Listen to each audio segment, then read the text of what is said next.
Bonsoir et bienvenue sur Fumble Play, une petite émission pas si petite où des joueurs sont réunis autour d'une table de jeu de rôle pour jouer à la campagne La Danse des Dragons dans l'univers de Hearts of the Dragon avec le système chronique oublié de Black Book Edition. Bonsoir les amis. Bonsoir. Épisode 10. Ça y est, on est déjà là. Ça avance. Alors on en est là. On en est déjà là. Alors on en est là. Et voilà. Et puis, comme il s'est passé toujours pas mal de choses, on va demander à Chat de nous résumer tout ça. Je vous annonce que je quitte mes fonctions. Et Tu tires les conséquences des actes et te retires définitivement de la vie politique. Exactement. Donc le lendemain matin, nous entendons un dragon arriver au-dessus de nos têtes et il s'agit de Rhaenyra qui venait nous voir pour nous demander de rallier les Tarly à sa cause. Chose qui sera bien évidemment un peu ardue. Disons qu'on n'est pas trop en bon terme, on verra bien comment on va faire. Gwensen avait réussi à trouver le symbole que notre père avait tracé au sol, et il s'agirait du symbole des Hightower. Voilà, grosse révélation. Et que la créature que nous aurions vue serait donc un Orlor. Voilà, merci. Nous en parlons du coup à Rhaenyra qui nous explique que pour créer un Orlor, il faudrait avoir eu le sang de la victime. Donc on se dit que c'est un petit peu bizarre quand même tout ça. Maître Carsen examine le corps de notre père et découvre une saignée qui daterait d'il y a à peu près 3 semaines. Et voilà. Du coup, Arador demande aux gardes d'enquêter sur une possible taupe dans nos murs, puisqu'on trouve que quand même nos assaillants sont arrivés assez vite à la chambre de John et ils ont peut-être eu une aide interne. Et pas n'importe quel garde. Ceux qui étaient avec nous contre le combat de l'Orlor. C'est ça, ceux qui sont restés quoi. Il Va falloir... Riam et Arador décident ensuite d'aller voir le commandant de la garde pour demander un petit peu où était parti notre père, dans quel village il était parti au nord, certainement pour s'y rendre, en tout cas on verra par la suite. Gwensen est retournée veiller sur notre chère petite sœur qui est comme un peu tout le monde, mais peut-être elle un peu plus, voilà, vit pas trop bien les choses. Et moi j'étais partie fouiller dans la chambre de papa pour avoir des indices. Et voilà. Et la suite après le générique.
Le retour se fait dans le calme. Après le passage au septuaire pour obtenir des informations, tu remontes, Gwensen, les rues de Rebriand en direction du château. Le soleil fait son apparition et touche délicatement la peau de ton visage. Tu passes par la place du marché, le peuple est présent et semble indifférent à ta présence. En même temps, en tenue de septa, tu passes à peu près inaperçu. Le château constitué de ses multiples tours te fait face. Un léger vent frais, venu du nord, te cueille. Tu trembles discrètement. Tu croises quelques soldats qui, pour certains, feignent de ne pas te voir. Gwensen, tu as l'habitude de ces regards en coin. Tu connais l'origine de ce malaise. Ta bâtardise. Aux yeux de nombreux membres de la cour, tu n'es qu'une fille illégitime de Lord John Florent, une femme qui n'aurait jamais dû se retrouver si proche de son père. Tu montes les escaliers d'une des tours où se trouve la chambre de Célise. Elle se trouve dans l'embrasure de la fenêtre. Sur le cou-siège, ce banc ménager où ta sœur est assise. Elle est pensive et ne fait pas attention à toi. Elle porte une grande robe noire, comme le veut la coutume liée à la mort d'un proche. Une robe avec des fleurs tissées en fil d'argent le long de celle-ci, des brumes du crépuscule. Elle observe par la fenêtre l'espace au-delà de la cité, l'hydromel et ses marins qui reviennent au port, les espaces céréaliers qui permettent au Bief d'être une grande puissance économique pour Westeros et les 7 couronnes. Je lui fais savoir que je suis là en faisant un peu de bruit dans la pièce. Tu vois qu'elle... Sans plus, mais je m'installe dans un autre coin avec un ouvrage, un livre, quelque chose, quoi. Ok, donc tu vois qu'elle se retourne vers toi. Excuse-moi Gwensen, j'avais pas fait attention. Non, t'inquiète pas, c'est... Ce que me disaient les dames de compagnie, c'est que tu reviens du septuaire. Tu l'as vu? Oui. Et est-ce que les Sœurs du Silence ont fait en sorte de respecter le corps de notre père? Oui, il est...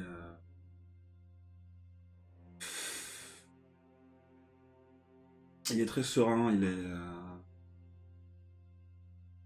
C'est triste, mais je crois que c'est la première fois que je le vois aussi apaisé depuis longtemps. Elle souffle longuement et prend la parole. J'ai pris une décision, Gwensen. Si vous avez besoin de moi, je serai prête à faire ce qu'il vous semblera utile pour la famille. Ses yeux sont lumineux. Sa robe noire tissée de fils d'argent rajoute à sa beauté naturelle. Elle poursuit. Depuis la mort de Rickon, beaucoup de choses ont changé. La situation est critique et c'est en partie de ma faute. Gwensen, tu allais l'interrompre pour répondre que non, lorsqu'elle te stoppe sèchement de la main. Quoi que tu penses, je ne peux m'empêcher que j'ai une part de responsabilité dans cette histoire. Je veux donc que tu saches que si vous avez besoin de moi pour des alliances avec une autre famille, je serai prête à faire ce qu'il faut. Tu sais qu'on demande beaucoup, à chaque fois, aux femmes des différentes maisons Westerosi. Tu ne fais pas partie de ce jeu, en tant que fille légitime. Les tactiques et stratégies d'alliance entre grandes familles ne te concernent pas. Tu te demandes si la mère de Célise avait dû faire ce choix elle-même, se marier pour l'honneur, pour sa famille, au nom des alliances, à ton père John Florent. Tu regardes de nouveau ta sœur. Elle répète encore sa dernière phrase pour y mettre plus de conviction. Je serai prête à faire ce qu'il faut. Et tu vois qu'en disant ça, elle serre les dents, mais elle te regarde fixement, très profondément. Là, elle va vers elle et puis du coup, elle a fait un câlin, parce que quand même... Et tu vois qu'elle t'enlace aussi.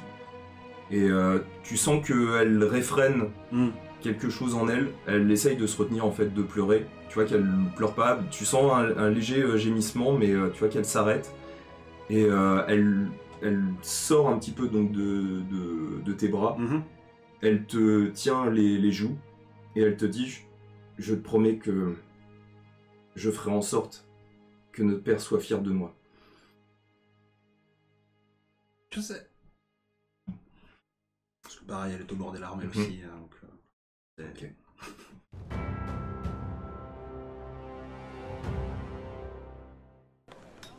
Arador, Riam, votre retour du septuaire en direction du gué, où se trouvent les membres du maintien de l'ordre de la cité, près d'une des portes d'entrée menant à rue Brillant, nous permet de retrouver ce bâtiment tout en longueur sur 3 niveaux. Les hommes du gué sortent et entrent du quartier général de leurs troupes. Le soleil s'est levé et les rayons de celui-ci pénètrent à l'intérieur du bâtiment. L'espace est vaste. Les colonnes et la toiture en ogive renforcent cet aspect dont le rez-de-chaussée est d'un seul tenant. Sur les côtés, des caisses sont entreposées, sans doute du matériel, de la nourriture et autres éléments pour l'ensemble des hommes du gué. La lumière est douce et dénote avec l'atmosphère de la veille, sombre et lourde. Certains escaliers en pierre permettent de passer aux étages supérieurs, menant vers les dortoirs. Des membres du gué circulent avec leur cape bleue, symbole de leur appartenance au gué. Ils vous saluent respectueusement. Le commandant, Galeb, est présent lui aussi, les poings posés sur une table en bois où sont positionnées des cartes, principalement de la cité. Le commandant est un homme massif, au crâne rasé et à la barbe en pointe. Sa peau d'ébène trahit ses origines. Sa famille venait d'Essos. Vous l'aviez déjà vu à votre arrivée à Haut-Jardin. Il fut le premier à vous accueillir après les terribles événements des Noces écarlates. On se dirige vers Galeb. Ok, donc il se retourne vers vous, il vous fait un salut très lent, donc pour bien marquer donc le coup, et donc il vous regarde. Que puis-je faire pour vous? On aurait besoin de savoir si vous... Est-ce que quand mon père est allé dans ce fameux village, est-ce que quelqu'un l'a accompagné lors du voyage? Oui, sous les conseils, notamment ce qu'il nous avait dit d'Arador, il a doublé le nombre de personnes qui devaient se déplacer avec lui. Très bien. Et où est-il allé? Disons que j'ai un peu de mal à devoir répondre à votre question, Lord Riam. Votre père nous avait promis de ne pas en parler. C'est qu'il est mort, mais une promesse est une promesse. Certes, mais peut-être qu'une promesse est en train de cacher la véritable raison de la mort de Lord Florent. Peut-être que cela pourrait délier votre langue, non? Petit test de charisme. Premier jet de la partie. Et... 6. Il te regarde. Je suis désolé, maître d'armes, mais Lord Florent nous avait fait promettre et quoi qu'il arrive, nous ne pourrons briser cette promesse. Pouvez-vous nous donner au moins une orientation d'un village quelconque? Car nous savons qu'en une journée il a pu aller se déplacer, donc c'est un village assez proche. Ce que je peux vous dire, c'est que ce n'était pas un village. Très bien, vous avez prêté serment. Je vous rappelle tout de même que... Non, je suis son supérieur. Oui, enfin, comme t'es un Florent, oui. Bah, puis techniquement, je suis censé diriger un peu les soldats. Enfin, je suppose. Il me semble. Pas forcément, mais oui, Pas tu forcément. peux prendre en combat, tu peux très bien en temps de guerre prendre le pas sur eux, oui. Vous avez prêté... Enfin, vous avez fait promettre à notre père, vous avez fait promettre aux Florent de garder le secret. Oui. Je suis un Florent, vous pouvez me le dire. Un petit test de charisme. C'était ça, très alambiqué mon truc. 18 moins 1, 17. Tu vois que il réfléchit pas plus, il te regarde et c'était une hutte en pleine forêt. Il est allé voir une vieille femme. La direction, je vous prie. Au nord-ouest. La hutte est assez facile à retrouver lorsqu'on prend l'orée de la forêt. Vous prenez plein ouest une fois que vous rentrez. En fait, il faut longer l'hydromel. Et lorsque vous êtes en direction de la forêt, vous partez vers l'ouest et vous la trouverez. Je suppose qu'il y a une carte au pied, enfin devant lui. Ouais. Du coup, je le pointe pour voir Bah, tu vois qu'il t'indique vraiment... donc une direction précise à l'intérieur de la forêt, donc dans cette zone. Et combien de temps est-il resté? Au moins 4 bonnes heures. Il est rentré seul pour discuter avec elle. C'est la première fois que vous accompagnez Lord Florence à cette cabane? Oui. Il n'y avait rien de spécifique autour de la cabane? Non, ça a l'air d'être une vieille femme qui habite depuis un bon bout de temps à l'intérieur de cette forêt. Et c'est la première fois qu'on l'a vue. Il y a un village aux alentours? Non. Mais elle avait l'air de pouvoir se débrouiller toute seule en termes de chasse. Il y avait plusieurs animaux morts. D'accord. Ok. Merci. De rien. Puis moi je me retourne et je me redirige vers...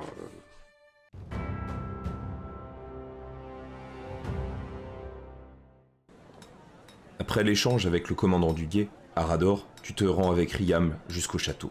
Riam, se dirigeant vers la tour principale, tu préfères te retrouver seul le long des remparts.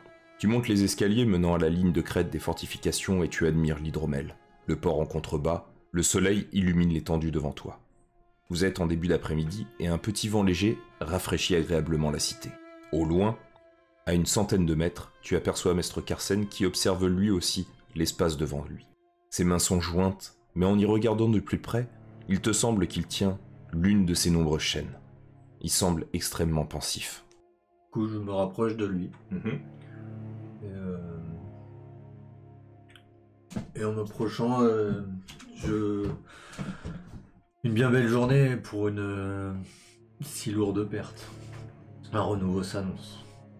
Tu vois qu'il il était en train, comme d'habitude, en train de toucher sa chaîne de cuivre, donc celle qui est liée à l'histoire. Il te regarde, Toujours avec ce bruit donc un peu nasal quand il parle.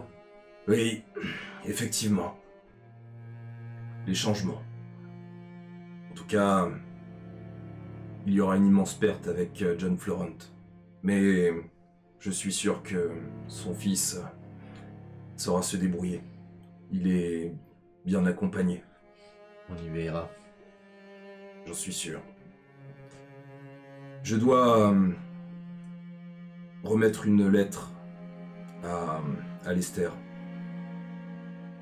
Je ne sais pas comment m'y prendre et tu vois qu'il glisse de sa toge une lettre. Est-ce que vous pourriez la remettre à ma place? Oui, tout à fait. Mais pourquoi n'arriveriez-vous pas à le lui donner de main propre? Un sujet fâcheux? Non. Mais je ne sais pas comment aborder le sujet avec Alistair. Vous êtes proche, plus proche que moi, et je me disais que ce serait plus pratique. Ok. Que ça vienne de quelqu'un de plus proche. Et elle est scellée? Non. Puis-je savoir ce qu'elle contient? Un message très personnel pour ses enfants. Très bien. Tes dernières volontés? Oui. Donc là, tu me vois, je range pareil. Dans mon pourpoint de cuir, je range vraiment à l'intérieur pour pas la perdre. Limite à resserrer les liens pour vraiment être sûr de l'avoir sur moi et de ne pas la perdre. Ce sera chose faite et je comprends que oui, ceci puisse vous sentir un petit peu mal à l'aise d'aborder ce sujet avec ses enfants. Je veillerai à ce qu'elle soit transmise et que cette nouvelle n'ébrèche pas un peu plus cette famille. Très bien. Tu vois qu'il avance un petit peu, il s'arrête, il se retourne vers toi. Arador. Oui. Veillez sur eux. C'est ce que je ferai. Ce que j'ai toujours fait. Et tu vois qu'il allait dire quelque chose, il s'arrête. On se retrouvera à la cérémonie. On se retrouvera à la cérémonie. Du coup, je le laisse partir. Et du coup, moi, je finis ma promenade et je vais rejoindre tout le monde du coup dans la grande salle parce que la cérémonie devrait plus trop tarder. Le cœur lourd, je vais passer par les écuries pour voir les écuyers, mon habitude, parce que c'est quelque chose que je fais régulièrement en tant que maître d'armes. Je suis habitué à ces cons-là. Il me faut des zones en fait que je connaisse qui me rassurent. Parce que déjà avoir perdu toute ma famille et avoir perdu ce père spirituel qui m'a accueilli au sein des Florent est quelque chose qui reste dur pour moi. Je dois rester solide pour ses fils, c'est la promesse que j'ai fait à leur père. Donc du coup, j'essaye de réellement me galvaniser avec des habitudes et des rituels en fait de journée pour affronter réellement ce deuil qui va être pour moi compliqué à gérer entre le deuil des enfants à soutenir et mon deuil personnel à combattre.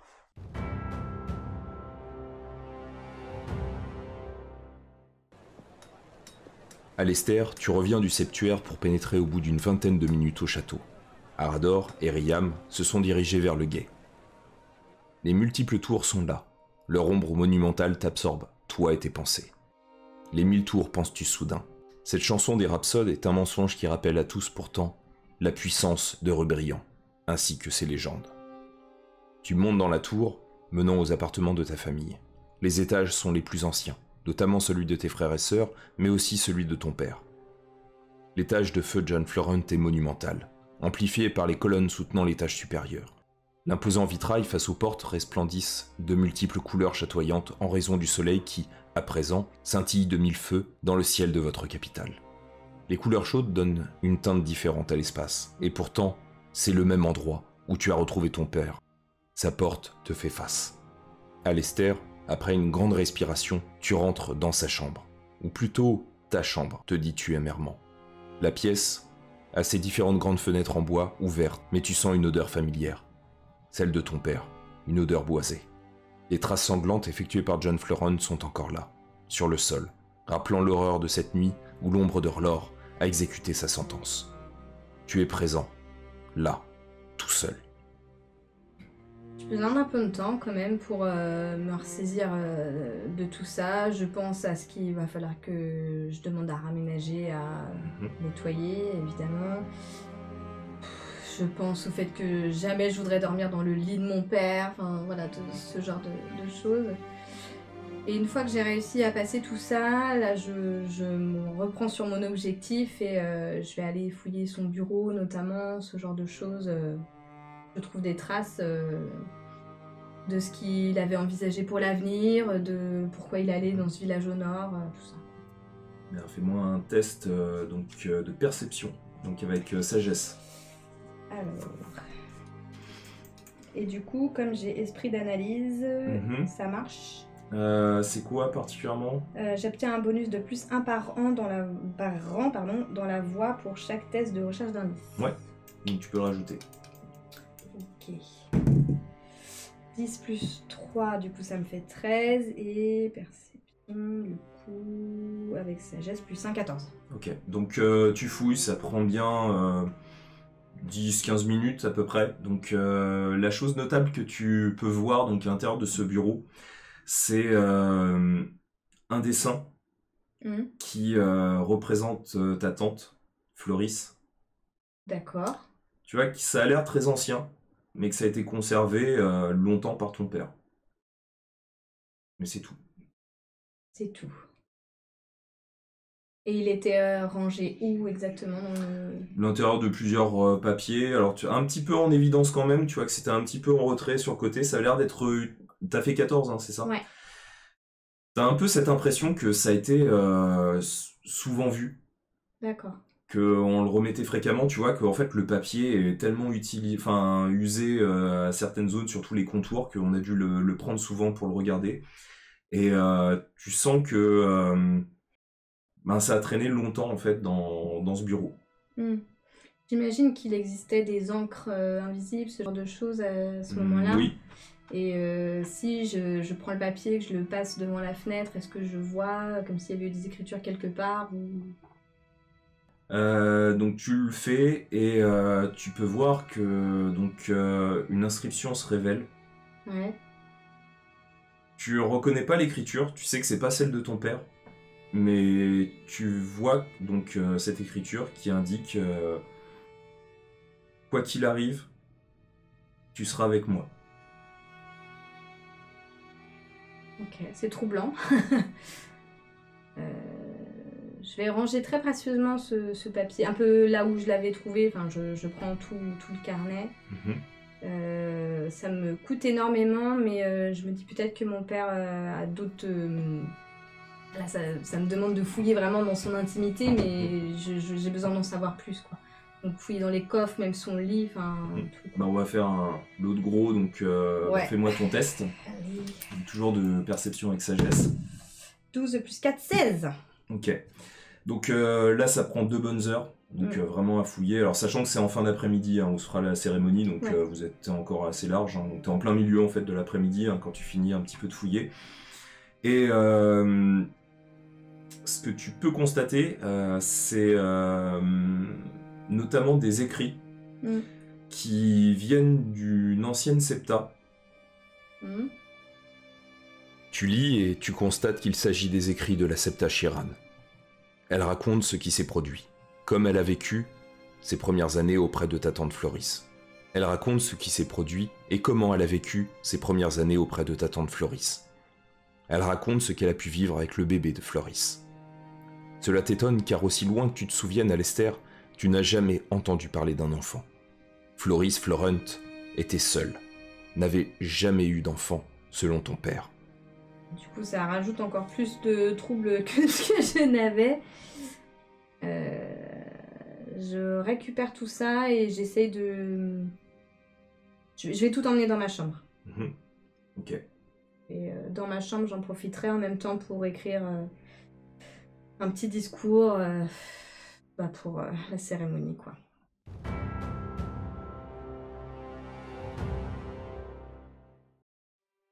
Gwensen et Alester, les servants vous ont demandé de venir dans la salle commune au nom de Maître Carsen.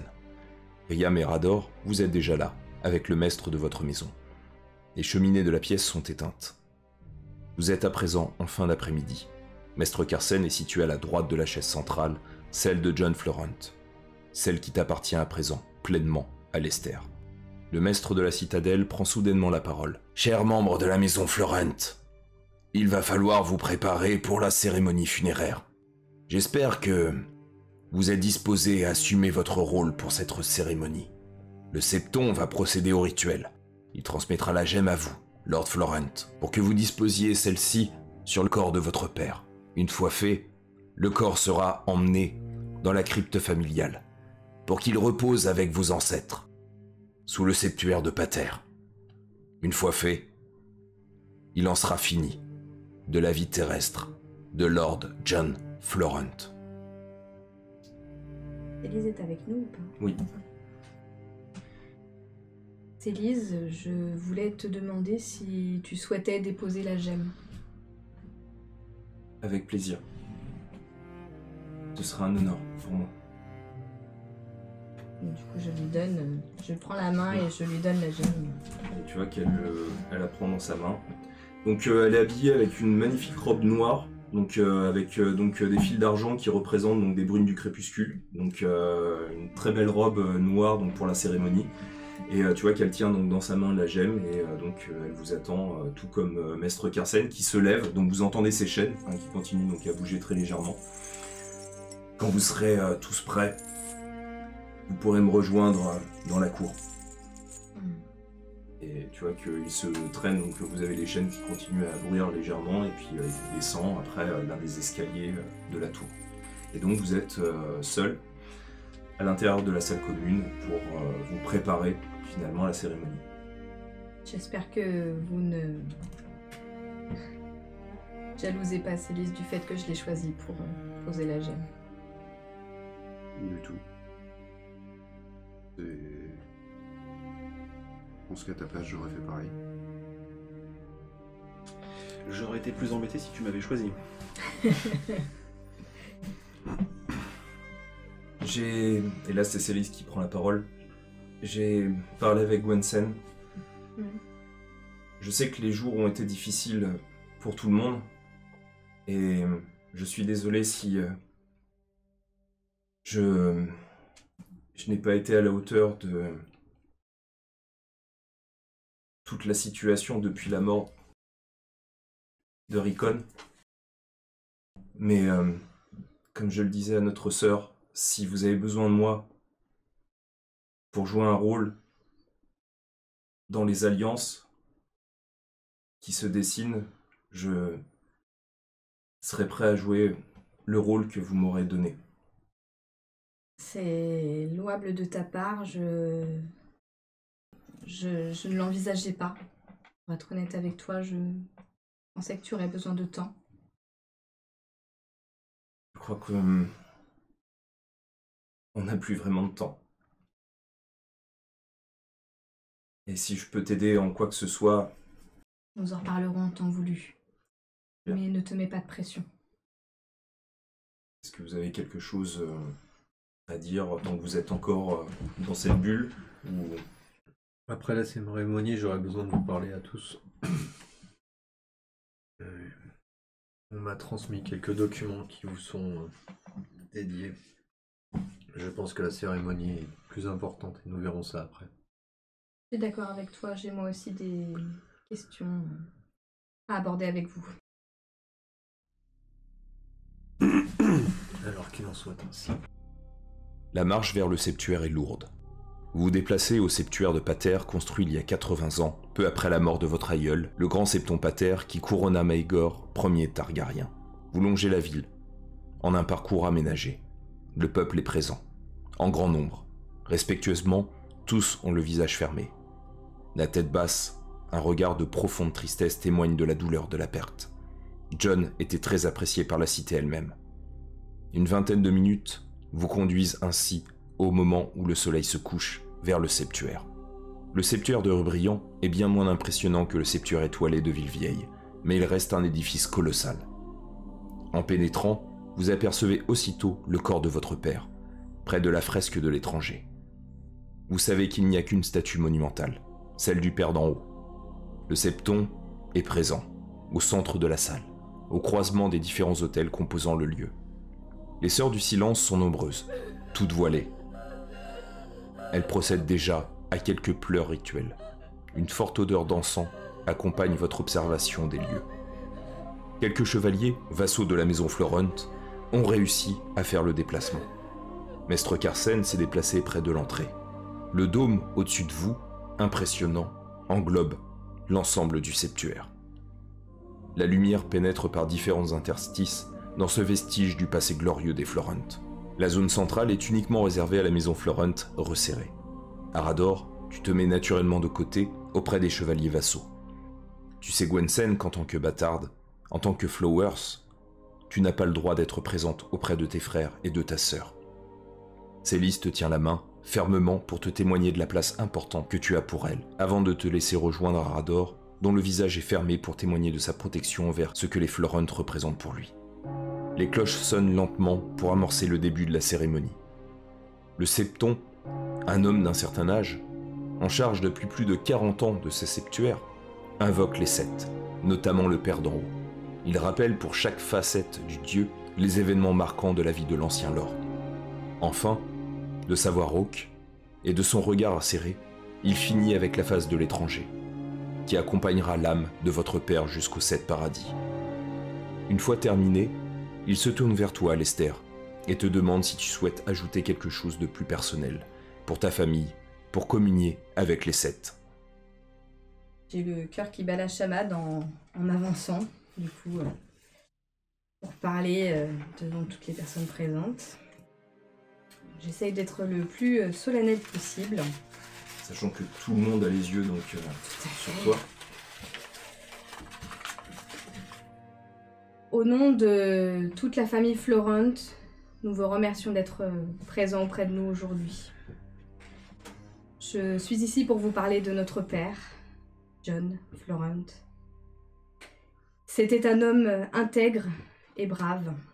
Il était capable de bouger des montagnes pour atteindre ses objectifs, qu'importe les souffrances qu'il devait endurer pour cela.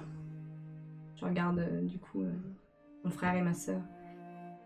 C'est un père aimant et protecteur.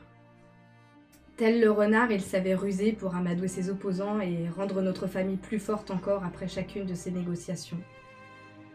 J'essaie de trouver Arador dans le... Merci.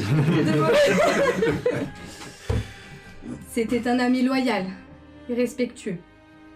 Tel le renard, il accordait peu sa confiance. Et chaque personne l'ayant acquise savait qu'elle pouvait compter sur Lord John Florent.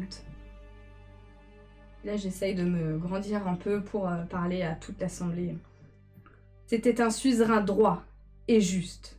Tel le renard, il avait une très fine analyse des personnes qui l'entouraient et savait trouver les bonnes solutions. Puisse le père le juger équitablement. Là, je regarde le corps de notre père. Merci, père, pour tout ce que vous nous avez légué. Une nouvelle ère arrive, avec ses incertitudes et ses douleurs. C'est avec le cœur lourd que je me présente face à vous aujourd'hui pour prendre la place de Lord. Je serai cet homme intègre et brave, ce frère aimant et protecteur, cet ami loyal et respectueux, ce suzerain droit et juste. Je serai digne de la mémoire de mon père. Nous serons toujours aussi brillants que l'aube.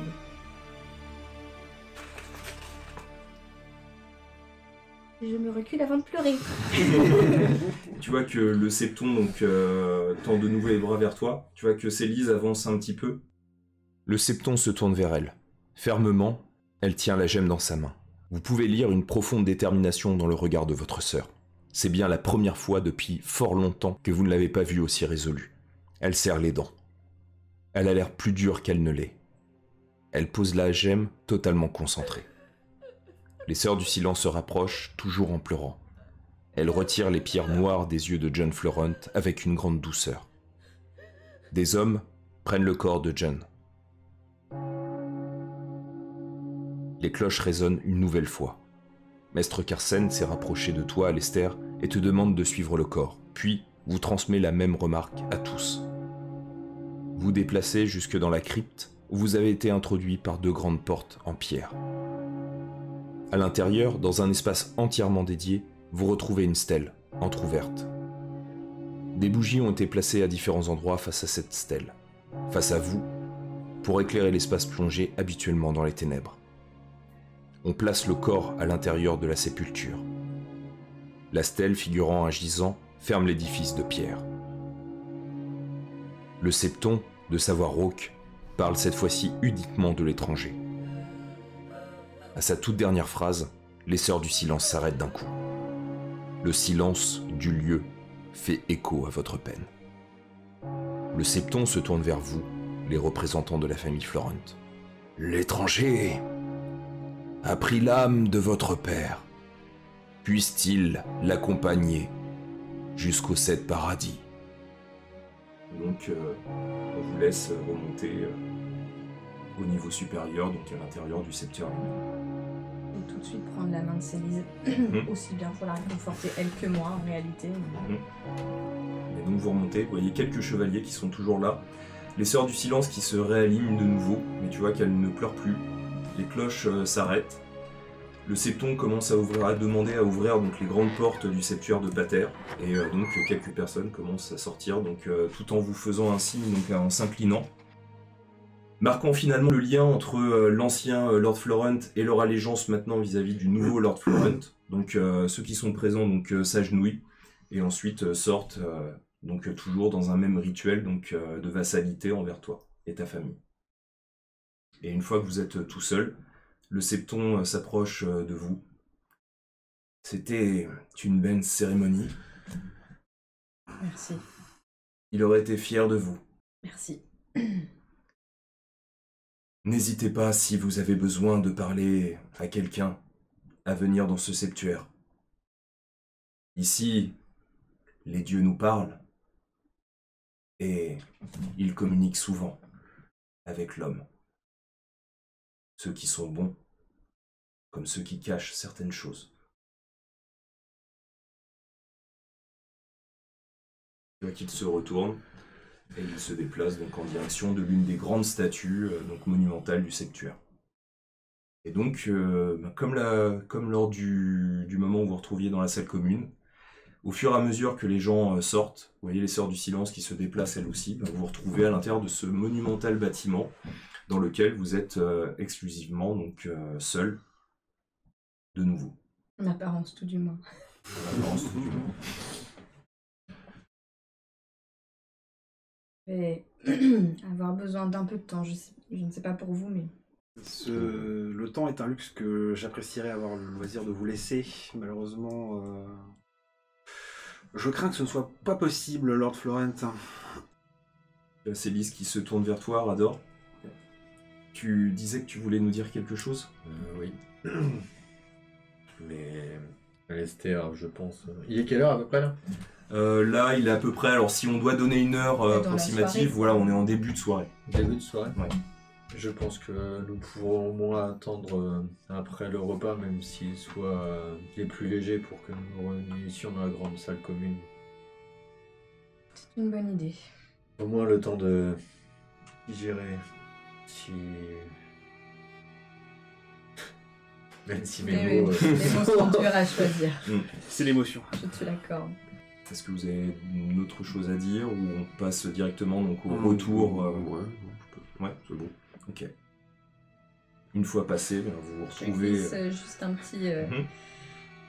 Merci d'être là pour me rappeler. C'est malheureusement ma place. Et donc, effectivement, vous repartez donc, sur le trajet. Donc, vous avez toujours des gardes donc, qui sont avec vous, qui vous accompagnent. Et donc, vous arrivez au château. Vous avez déjà, en fait, le souper qui est préparé. Donc, la gouvernante a déjà préparé donc, l'ensemble de la salle principale pour donc, la salle commune, pour que vous puissiez vous nourrir. Les 2 feux donc, de la pièce ont été aménagés donc, pour que vous ayez une chaleur donc, perpétuelle à l'intérieur de la pièce. Sachant qu'il fait un petit peu plus frais. Après, on reste en été, donc vous avez juste un petit vent léger qui balaye la zone. Mais il fait quand même bon malgré tout, ce qui fait que la cheminée n'était pas forcément une obligation. Oui, c'est plus un luxe, réconfort, mais voilà. Oui. Et donc vous avez cette lumière qui rougeoie un petit peu légèrement sur votre visage. Ceux qui sont le plus près de la cheminée secondaire la sentent bien, donc soit au dos, soit au visage. Et donc vous êtes en train de souper tous ensemble. Alors moi je suis pas au souper. D'accord. Je vais profiter du retour pour me diriger vers mes quartiers. Pour me recueillir déjà, de 1. De 2, pour consulter ce qu'on m'a transmis. Pour pouvoir l'aborder le sujet le mieux possible en fait avec tout le monde après. Ok. Qu'est-ce que c'est?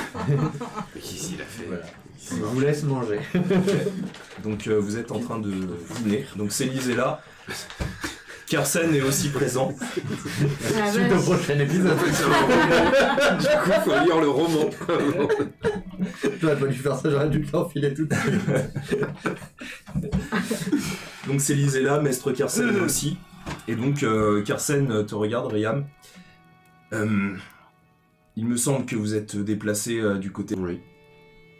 Est-ce que vous avez obtenu une quelconque information Oui, je voulais en parler après le repas, mais je sais où Père est parti la veille, enfin peu avant ce qui s'est passé. En fait, il est allé apparemment dans une hutte au nord-ouest d'ici, dans une forêt. Il a rencontré une vieille femme avec laquelle il est resté relativement longtemps. On m'a indiqué sur la carte où ça se trouvait, donc je pense que ça peut être intéressant d'aller rendre une visite à cette femme, au moins pour se rassurer Je suis d'accord. sur ce qui s'est passé. C'est un endroit qui me parle. Est-ce que j'aurais pu entendre parler de ça auprès des gardes, des villageois? Fais-moi un petit test d'intelligence, De s'il te quoi que ce plaît. soit. Si tu as une capacité qui te permet de rappeler quelque chose, un souvenir, ou tu peux le rajouter, bah... Non, c'est pas un test de baratin, ni de Non. secourisme, ni de médecine, donc Non, voilà. bah test d'intelligence avec ton bonus. 5 plus 1, 6. Alors, la seule chose que tu te rappelles, c'est que... c'est notamment quand tu avais entendu parler des bruits qui avaient été énoncés sur... alors pas la sorcière, parce qu'on ne l'appelait pas comme ça, hein, Célise, dans votre ville, à Rubriand, mais on te disait qu'elle aurait pu peut-être être influencée par la créature des bois. Et il y a un nom qui revient souvent quand on parle de la créature des bois, c'est Chiran.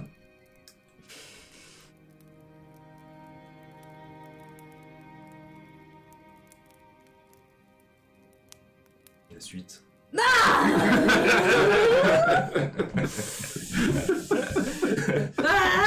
Voilà le cliffhanger. Comme c'est pratique, dis donc. Voilà, ça permettra donc à Max de finir de lire. Et puis voilà, on espère que cet épisode vous a plu. Bah ouais. Ça m'a plu en tout cas. Et puis que dire de plus, comme d'habitude. N'hésitez pas à mettre des pouces, profitez-en à regarder. Prêtez les gens sauf Florence, mais un pouce bleu. Exactement, la belle couleur des Florent. Et puis à vous abonner, mettre des messages parce qu'on adore y répondre. Ouais. Et puis Puis le Discord, voilà. Si vous avez Abandonnez des Chrome, questions. prenez Firefox.